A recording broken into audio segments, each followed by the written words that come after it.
Evening class 12th। Hi I'm Aditi. और मैं आज आप लोग को बीएसटी के न्यू चैप्टर के साथ स्टाफिंग पढ़ा रही थी। स्टाफिंग का मैंने बहुत कुछ आपको बता दिया था, मैंने फीचर्स बता दिया था, मैंने इंट्रोडक्शन दे दिया था। आज करना है, हमें पढ़ना है स्टाफिंग का प्रोसेस। ठीक है, प्रोसेस ऑफ स्टाफिंग। देखिए, बहुत ही जो है अच्छा ये प्रोसेस है और तुरंत से ख़त्म हो जाएगा। ठीक है, इसके बाद रिक्रूटमेंट का प्रोसेस हम पढ़ेंगे। चैप्टर बहुत लंबी है। ठीक है, आज की बारी है प्रोसेस की। प्रोसेस, हाँ, अगर आपने स्टाफिंग का इंट्रोडक्शन नहीं लिया है, आपको नहीं पता है कि अभी की स्टाफिंग क्या है, तो आप पहले किसी भी टीचर की वीडियो देख के आइए, पढ़िए पहले स्टाफिंग को, डेफिनेशन उसका, कॉन्सेप्ट क्लियर समझिए, उसका फीचर समझिए, तभी प्रोसेस भी आपको इसका समझ में आएगा। ओके, तो आज प्रोसेस में जा रही हूँ आपको बताने। अगर आपको मेरी पढ़ाई अच्छी लगेगी, पढ़ाना मेरा पसंद आएगा और मुझसे पढ़ना चाहोगे आप, तो प्लीज़ मेरे को लाइक सब्सक्राइब करना। और कहीं भी कन्फ्यूज़न आपको लगे तो आप बिल्कुल भी बेझिझक कमेंट बॉक्स में मुझसे कमेंट पूछ सकते हो, कमेंट में। ओके, कहीं भी कोई भी क्वेश्चन कन्फ्यूज़न पूछ सकते हो आप चैप्टर से रिलेटेड। ओके, तो मैं इकोनॉमिक्स की भी वीडियो बनाती हूँ, क्लास 12th की। और इकोनॉमिक्स में बहुत कुछ तो मैंने अभी नहीं डाला है, लेकिन मैं डालती चलूँगी। और मैंने ये ऑर्गेनाइजिंग तक का वीडियो बना दिया है बीएसटी का। अब मैं स्टाफिंग पढ़ा रही हूँ। ठीक है, तो आप ध्यान देना। चलो, प्रोसेस पढ़ना है। देखिए, प्रोसेस में क्या क्या आता है, स्टाफिंग का प्रोसेस कैसे कैसे होता है। तो देखिए क्या क्या करते हैं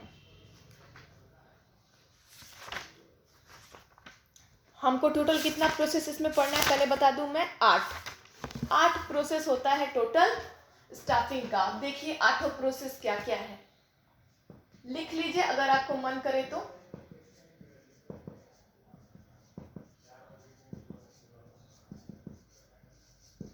ओके, प्रोसेस ऑफ स्टाफिंग। ठीक है, फर्स्ट में हम करते हैं रिक्वायरमेंट, एस्टिमेटिंग रिक्वायरमेंट।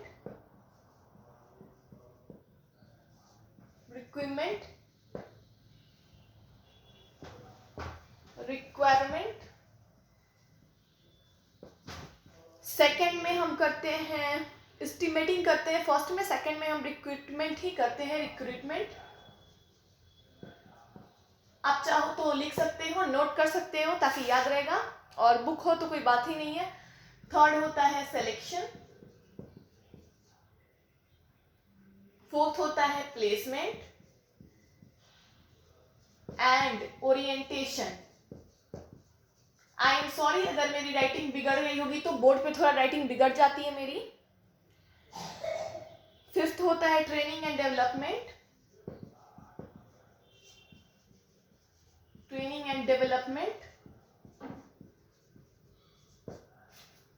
सिक्स्थ होता है परफॉर्मेंस अप्रेज़ल,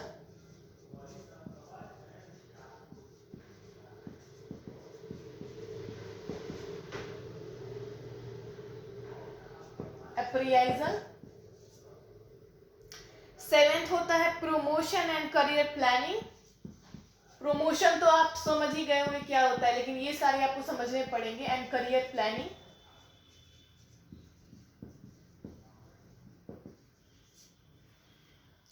एंड एट होता है लास्ट कॉम्पेंसेशन। ठीक है, ये सारा जो है क्या है, स्टाफिंग का प्रोसेस है। स्टाफिंग क्या है आप समझ गए होंगे। अब स्टाफिंग के प्रोसेस पे आते हैं। ठीक है, फर्स्ट चलिए है एस्टिमेटिंग रिक्वायरमेंट, सेकंड में होता है recruitment. I am sorry, requirement नहीं, रिक्रूटमेंट होता है, मैं बार बार मिस कर देती हूँ, उसको रिक्वायरमेंट पढ़ देती हूँ, इट इज रिक्रूटमेंट।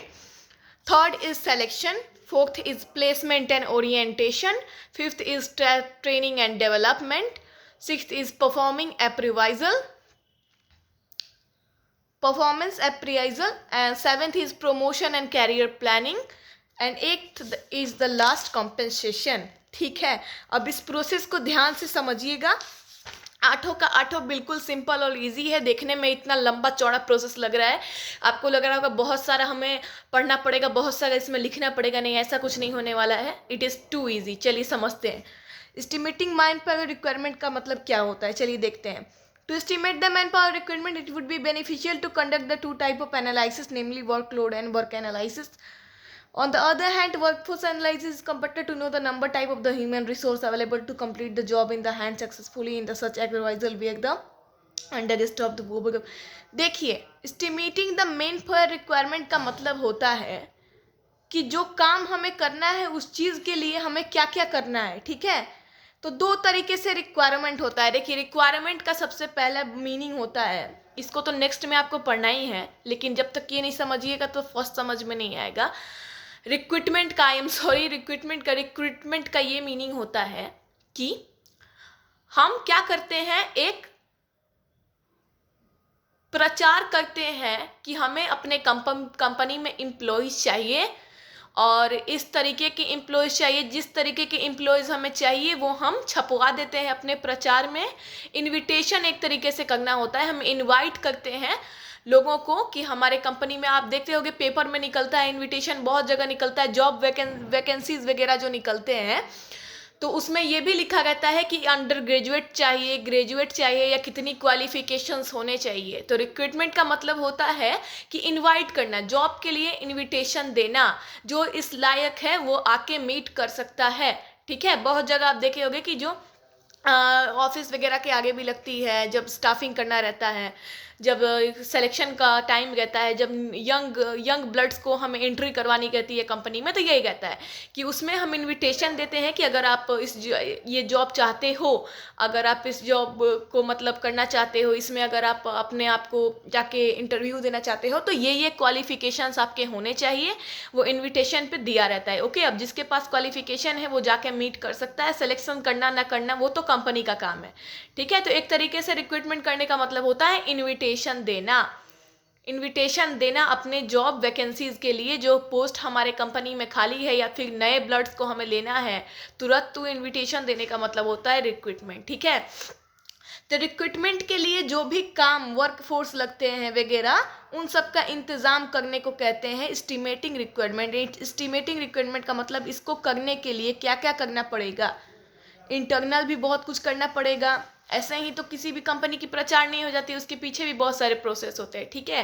तो रिक्रूटमेंट भी बहुत तरीका से होता है, ये आपको अगले चैप्टर में पढ़ना है। फिलहाल हमें पढ़ना है कि फर्स्ट में है एस्टिमेटिंग रिक्रूटमेंट का मतलब होता है, इसको करने के लिए रजिस्ट्रेशन वगैरह करवानी पड़ती है, बहुत सारी चीज़ की वर्क एनालिसिस करना पड़ता है, तो ये सब जो होता है इसको हम करते हैं एस्टिमेटिंग रिक्रूटमेंट। सेकेंड है रिक्रूटमेंट। देखिए, इसी को हमने अभी भी बताया, the process of recruitment includes the search of various sources of employees and encouraging them to send their application to the enterprise.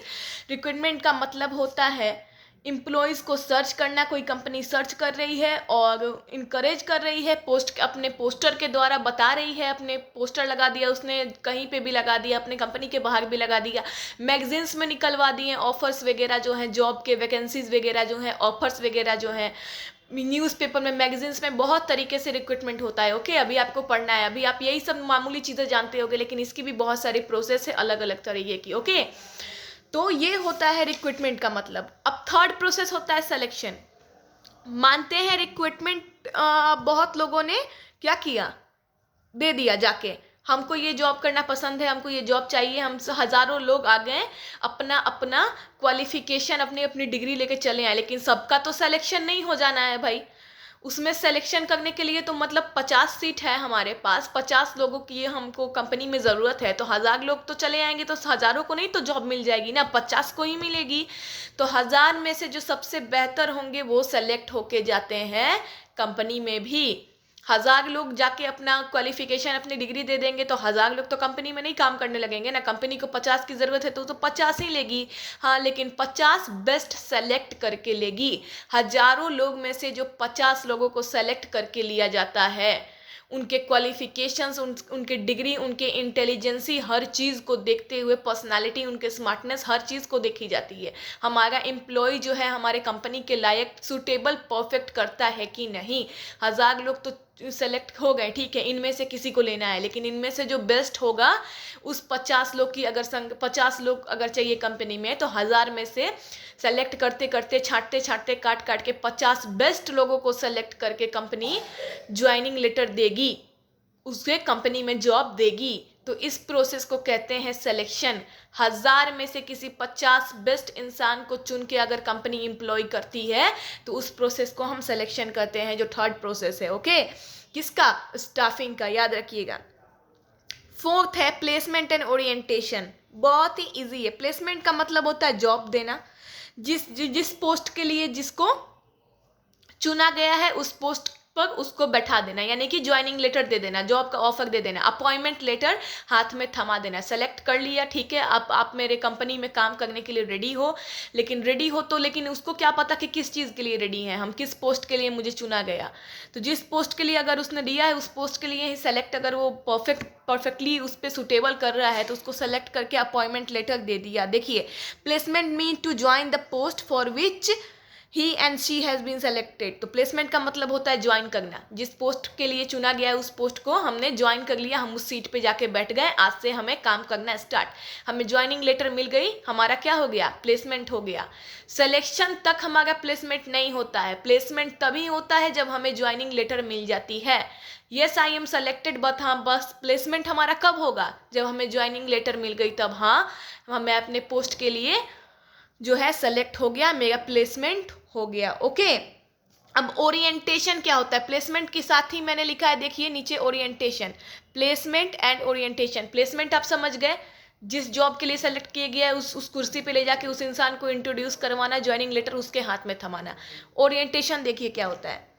Under orientation, the employee is given a brief presentation about the company and introduced to his superior, subordinate and colleagues. देखिए, orientation में क्या होता है?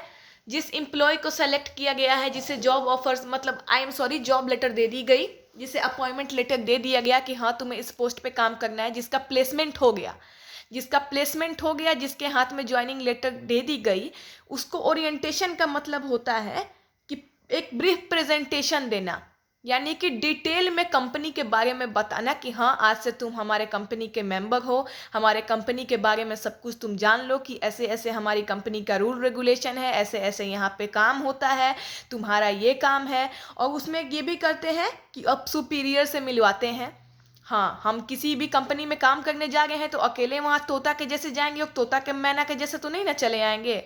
हमारे superior से हमें काम करना रहेगा, हमारे जूनियर से हमें काम पड़ेगा, सबसे मिलजुल के तो हमें काम करना पड़ेगा ना। तो जिस कंपनी में जाते हैं तो ओरिएंटेशन का ये मतलब होता है कि एक ब्रीफ प्रेजेंटेशन देना। ओरिएंटेशन का मतलब होता है ब्रीफ प्रेजेंटेशन देना, इंट्रोडक्शन देना। अगर आप सिंपली वर्ड में बोलो तो कंपनी के बारे में इंट्रोडक्शन देना। सुपीरियर से जो है जो नया एम्प्लॉय का प्लेसमेंट हुआ है उसको सुपीरियर से मिलवाएंगे, कंपनी के बाकी लोगों से मिलवाएंगे, सबऑर्डिनेट से मिलवाएंगे, उसके नीचे लेवल के लोगों से मिलवाएंगे, उसके ऊपर लेवल के लोगों से मिलवाएंगे, कंपनी के बारे में सब कुछ ब्रीफ बताएंगे, कंपनी के काम के बारे में बताएंगे। तो उस प्रोसेस को हम क्या कहते हैं? ओरिएंटेशन। ओरिएंटेशन का मतलब ही होता है डिटेल प्रेजेंटेशन देना, जिस जगह हम काम कर रहे हैं उस जगह के बारे में। ओके, आई होप आप समझ गए होंगे।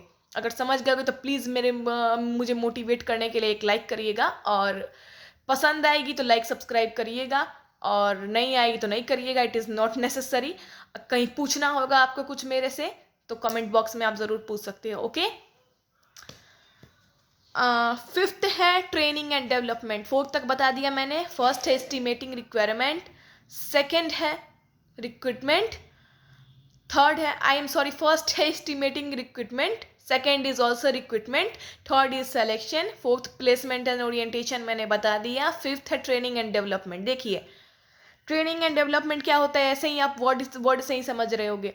अब जब हमने किसी को जॉब में ले लिया तो कुछ दिन उसको ट्रेनिंग तो देना पड़ेगा ना कि कैसे कैसे वो काम करेगा। अब आते ही वो तो काम करने नहीं लग जाएगा। जैसा काम उसको हैबिट जब तक नहीं बनेगी काम करने की, या तौर तरीके नहीं बताए जाएंगे काम करने के, तो तब तो एक ही दिन में वो तो नहीं, कालिदास तो नहीं है कि एक ही दिन में सब कुछ कर लेगा। तो जब किसी को जॉब हम अपॉइंट करते हैं, प्लेसमेंट कर देते हैं, हम उसको ओरिएंटेशन वगैरह सब कुछ हम कर देते हैं, टोटल कंप्लीट कर देते हैं, तो उसके बाद हम ट्रेनिंग देते हैं कुछ दिन का, ताकि वो ट्रेंड हो जाए और उसको अपने नौकरी को करने में कोई प्रॉब्लम ना हो।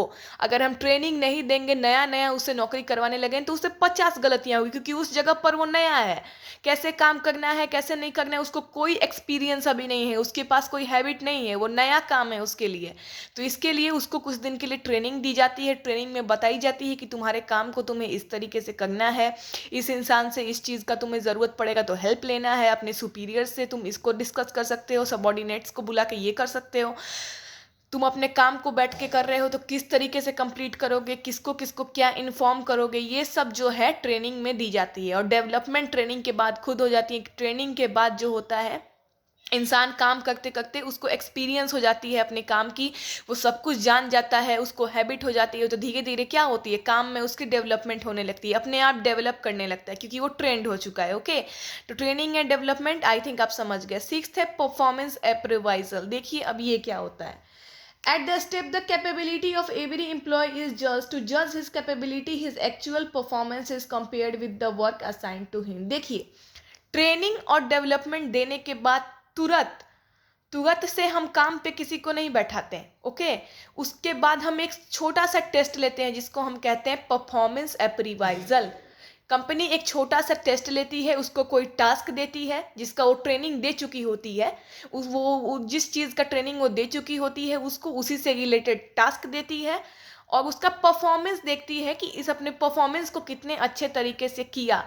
इसलिए देखती है कंपनी क्योंकि मानिए उसने अभी ठीक से नहीं सीखा होगा तो उसे फिर से ट्रेनिंग देगी, ऐसे ही तो उसको नहीं बैठा देगी ना जब तक तो कंप्लीटली ट्रेंड नहीं हो जाता, उसको भी गलतियां होगी 50, फिर कंपनी का भी रेपुटेशन खराब होगा, कंपनी के काम में भी बाधा पड़ेगी। तो परफॉर्मेंस अप्रीवाइजल एक छोटा सा टेस्ट होता है जिसमें एम्प्लॉय को ट्रेनिंग के बाद एक छोटा सा टेस्ट देना रहता है जिसमें ट्रेनिंग जिस चीज़ की दी गई रहती है उस काम को दिया जाता है और देखा जाता है कि वो कैसे उस काम को कर रहा है। ठीक है, जो जैसे काम होना चाहिए वैसे वो कर रहा है कि नहीं, या उसको और भी ट्रेनिंग की ज़रूरत है। अगर ज़रूरत पड़ती है तो कंपनी दोबारा से ट्रेनिंग देती है, जब तक ट्रेनिंग पीरियड ख़त्म नहीं हो जाती है तब तक काम उसको हाथ में थमाया नहीं जाता एम्प्लॉय को। ओके, तो परफॉर्मेंस अप्रेवाइजल का यही मीनिंग होता है, छोटा सा टेस्ट जिसमें हमें वर्क करना रहता है, हम पास आउट हो गए तो बहुत अच्छा और नहीं हुए तो हमें फिर से ट्रेनिंग मिलेगी उस काम को करने के लिए। ओके, सेवेंथ है promotion and the career planning. देखिए अब जब हम काम करने लगते हैं, अब हो गया परफॉर्मेंस अप्रेवाइजल में हम पास आउट हो गए, हमने 1 महीना 1 साल 1.5 साल 2 साल समझिए बीत गया, हमने मस्त काम किया, हमारा मस्त काम हो गया, हमने हर एक काम को हिला दिया, तो उसके बाद क्या होगा, हमारा प्रमोशन होगा। प्रमोशन का मतलब होता है हमें एक पोस्ट से ऊपर का एक पोस्ट मिलना। जैसे कि हम पर्सनल असिस्टेंट थे तो हम क्या हो गए, डायरेक्ट जनरल मैनेजर हो गए। हम जिसके पर्सनल असिस्टेंट थे उसी के पोस्ट पर हम आ गए, हम प्रोमोट हो गए, एक लेवल ऊपर जाना। ठीक है, प्रमोशन में क्या होता है, हम जिस लेवल पे हैं जिस पोस्ट पे हैं उससे एक ऊपर के पोस्ट पे हमें ले जाके बैठा दिया गया, जिसमें हमारा सैलरी भी बढ़ता है, हमारा रेपुटेशन भी बढ़ता है, हमारा पोस्ट भी जो है, पोस्ट का लेवल भी जो है वो भी बढ़ जाता है। ठीक है, और बहुत लोगों का घमंड भी बढ़ जाता है, जैसे कि ओके नॉर्मल सी बात है, आप लोग को हंसी आएगी, नॉर्मल सी बात है। तो ये आजकल का ट्रेड ही है कि प्रमोशन होते यहाँ से लोग यहाँ जाते हैं तो उनका दिमाग का घमंड का लेवल भी यहाँ से जो है यहाँ हो जाता है। ठीक है, तो प्रमोशन बहुत अच्छी चीज़ होती है। तो अगर हमने 1 साल 1.5 साल बहुत अच्छा काम किया, हमारे काम ने हिला कर रख दिया है कंपनी को, हमें बहुत तारीफ़ें मिल गई हैं, हम हमारे परफॉर्मेंस से टॉप लेवल बहुत खुश है, कंपनी की जो अथॉरिटी है वो बहुत खुश है, कंपनी की टॉप लेवल बहुत खुश है, तो वो क्या करेगी, हमें प्रोमोट कर देगी। हम इतने एक्सपर्ट हो गए उस काम में कि हम उससे ज़्यादा काम भी कर सकते हैं, हम उससे ऊपर के लेवल का भी काम कर सकते हैं। तो हमें क्या किया, हमारे लेवल से एक लेवल ऊपर ले जाके बैठा दिया, हमारे पोस्ट से एक हायर पोस्ट पे हमें बैठा दिया।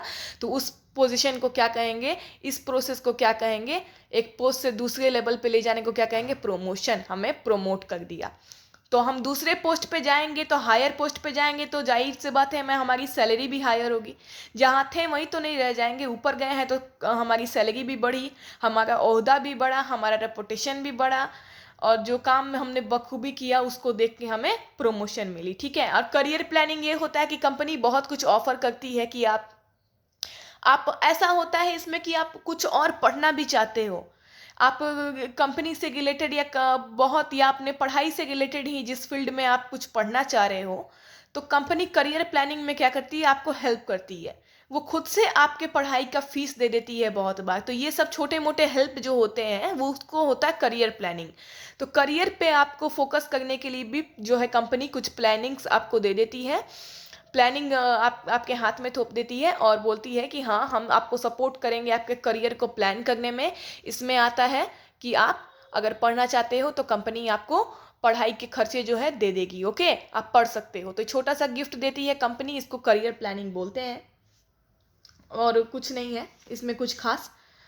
8th, ओ लास्ट पर आ गए हम लोग। चलिए बहुत अच्छा, पढ़ाते पढ़ाते मुझे पता नहीं चला कि मैं लास्ट पे आ गई। कॉम्पेंसेशन। देखिए कॉम्पेंसेशन क्या होता है, बहुत ही अच्छी चीज़ है। The step of staffing process involve the fixation of compensation and employee fees contribution to organization. Compensation refers to all form of pays and reward going to employee. Basically it is the price for a job may be of a following tips. देखिए salary के बावजूद भी बहुत कुछ employ को gift के तौर पे कंपनी देती है। उसने ऑर्गेनाइजेशन में बहुत अच्छा योगदान दिया तो ये आपको इसलिए मिलता है क्योंकि आपकी कंट्रीब्यूशन अच्छी रही ऑर्गेनाइजेशन के, आपने प्रॉफिट के लिए अपने अपने कंपनी के रेपुटेशन के लिए बहुत अपना दिल से योगदान दिया। तो सैलरी के अलावा भी बहुत कुछ एम्प्लॉयज़ को गिफ्ट के तौर पे मिलता है, रिवार्ड के तौर पे मिलता है जिससे उनका मोटिवेशन बढ़े। रिवॉर्ड के तौर पे गिफ्ट के तौर पे मिलता है। उसमें डायरेक्ट एक तो सैलरी तो वो तो आपके काम के लिए मिलती है, लेकिन ये एक्स्ट्रा भी आपको मिलता है कि आपने ऑर्गेनाइजेशन में बहुत कुछ किया है, आपने बहुत अपना टोटल योगदान दिया है। तो कुछ कंपनी का भी फर्ज बनता है कि आपको गिफ्ट के और रिवॉर्ड के रूप में भी कुछ दे। तो कॉम्पेंसेशन उसी को कहते हैं। एक तो सैलरी होता है, टाइम बेस्ड पेमेंट्स होते हैं जो समय आपको जो समय पर मिलता है वो होता है टाइम बेस्ड पेमेंट, जो आपको डेली बेसिस पे मिल रहा है, वीकली मिल रहा है, मंथली मिल रहा है, जो भी मिल रहा है, ठीक है, वो होता है। अब देखेंगे इनडायरेक्ट पेमेंट। इनडायरेक्ट पेमेंट को ही हम मेनली कंपनसेशन कहते हैं। कंपनसेशन में सैलरी ये सब नहीं आता है। सैलरी तो हमें हमारे काम के लिए मिल रहा है, लेकिन अलग से कंपनी हमें कुछ गिफ्ट दे रही है, हमारे लिए कुछ कंपनी करना चाहती है, हम उनके ऑर्गेनाइजेशन के लिए बहुत अपना योगदान दिए हैं, अपना 100% दिए हैं, दिल से हमने काम किया है। तो कंपनी हमें तो इनडायरेक्टली बहुत कुछ देती है, क्योंकि डायरेक्टली तो पेमेंट ही दे सकती है सबको डायरेक्टली, और कंपनी आपको क्या देगी, तो इनडायरेक्टली गिफ्ट के रूप में देती है इंश्योरेंस। बहुत चीज़ का इंश्योरेंस कंपनी ऑफर करती है। इंश्योरेंस करवा के आप अपने पैसों को सिक्योर कर सकते हो, आप अपने जो है सामान सबको सिक्योर कर सकते हो। मेडिकल फैसिलिटीज़ भी कुछ कंपनी देती है, बहुत सारे फैसिलिटी जिसमें होता है कि आप कहीं कंपनी की तरफ से अगर आप जा रहे हो तो आपको मेडिकल की कुछ फीसेस वगैरह जो है माफ़ हो जाते हैं कंपनी की ओर से, कंपनी ही उसको पे कर देती है, आपको नहीं करना पड़ता। बहुत सारे वेकेशंस भी देती है। बहुत बार कंपनी आपको ऑफर देती है कहीं बाहर जाके भी आप टूर कर सकते हो, अपने फैमिली के साथ टूर कर सकते हो। फ्री टूर आपको कंपनी देती है कि कंपनी की तरफ से आप अपने फैमिली को ले जाके कहीं भी घुमा सकते हो, उसमें आपका कोई पैसा नहीं लगेगा। फैमिली टूर का कुछ जो है फैसिलिटीज़ वगैरह कंपनी गिफ्ट के तौर पर आपको देती है, ठीक है। तो इसको कॉम्पेंसेशन कहते हैं। कॉम्पेंसेशन में देखिए वेजेस और सैलरी भी आता है, ये डायरेक्ट कॉम्पेंसेशन है, जो दिया जाता है उसको कॉम्पेंसेशन कहते हैं। लेकिन वो एक सैलरी है जो हमें हमारे काम के बदले में मिल रहा है, ठीक है। तो ये भी तो काम के बदले में ही मिल रहा है, लेकिन हमने दिल से काम किया, 100% काम किया, बहुत कुछ एक्स्ट्रा भी अगर किया हमने ऑर्गेनाइजेशन में, हमने बहुत कुछ एक्स्ट्रा भी किया, अपने काम के अलावा भी हमने बहुत दिमाग लगाया अपने ऑर्गेनाइजेशन को बेटर बनाने का। हमने ओवर टाइम अगर ड्यूटी की, अपने समय से ज़्यादा हमने किसी काम को ठीक करने के लिए, कंपनी के किसी काम के लिए ड्यूटी किया, अपने कंपनी के लिए बहुत सारे योगदान दिया एक्स्ट्रा में, तो कंपनी का फ़र्ज़ होता है कि वो आपको रिवार्ड या गिफ्ट के बेस पे कुछ दे, क्योंकि आपने उसके लिए बहुत कुछ किया, अपना समय भी नहीं देखें, अपना सब कुछ छोड़ के कंपनी के बारे में बहुत कुछ सोचे, और कंपनी को हमने अच्छा रिजल्ट दिया, अपने काम से अपने कंपनी का महत्व हमने बढ़ा दिया। तो ये कंपनी का फ़र्ज़ होता है कि वो अपने एम्प्लॉयज़ को, अपने वर्कर्स को मोटिवेट करे, उनको गिफ्ट दे, रिवॉर्ड्स दे उनके 100% वर्क के लिए, उनके कंट्रीब्यूशन के लिए। तो उसमें वो कुछ फैसिलिटीज़ देती है, इंश्योरेंस वगैरह का ऑफ़र देती है, मेडिकल फैसिलिटीज़ देती है, वेकेशंस देती है। वेकेशंस पे कंपनी अपने ओर से भेजती है, जो सारे पैसा कंपनी दे देती है आपको, और आप अपने फैमिली को या खुद को कहीं भी वेकेशन पे ले जाके घूम सकते हो, घुमा सकते हो। ये सब जो है होते रहता है। ओके, तो ये बहुत अच्छी चीज़ होती है। तो प्रोसेस ऑफ स्टाफिंग अभी ख़त्म होता है। मैं आप लोग से यही बोलूँगी कि किसी भी टॉपिक को पढ़ने से पहले चैप्टर का इंट्रोडक्शन लेना बहुत ज़रूरी होता है। तो स्टाफिंग का इंट्रोडक्शन आप पढ़ लीजिएगा कहीं से भी, तभी ये आपको समझ में आएगी। आई होप कि आप इस चैप्टर को अच्छे तरह से समझे होंगे। और ये वीडियो देखने के लिए बहुत बहुत thank you. Good night to all of you, और फिर मिलूँगी आपके साथ। नेक्स्ट वीडियो है रिक्रूटमेंट। रिक्रूटमेंट जो छोटा सा मैंने वहाँ पे आपको सेकंड में समझाया था रिक्रूटमेंट, ये बहुत बड़ा लेंदी टॉपिक है, ठीक है, लेकिन अच्छा मज़ेदार टॉपिक है। लेंदी तो है लेकिन इंटरेस्टिंग है, मैं झूठ नहीं बोलती, ये इंटरेस्टिंग है। हमें भी देख के लगा था कि अब इस पे क्या राम कहानी लिखी हुई है, लेकिन हमने पढ़ा था तो बहुत मज़ा आया था। तो आपको भी मज़ा आएगा। तो रिक्रूटमेंट, मीनिंग और सोर्सेज नेक्स्ट टॉपिक है। रिक्रूटमेंट के बारे में आपको पढ़ना है डिटेल में, और इसके एक्सटर्नल सोर्सेज, इंटरनल सोर्सेज सब पढ़ने हैं, ठीक है। तो इस वीडियो को अच्छे से देखिएगा, ध्यान से पढ़िएगा। लिखना का मन करेगा तो लिख लीजिएगा, बुक आपके पास है तो कोई बात ही नहीं है। आई होप कि मैंने अच्छे से समझाया आपको।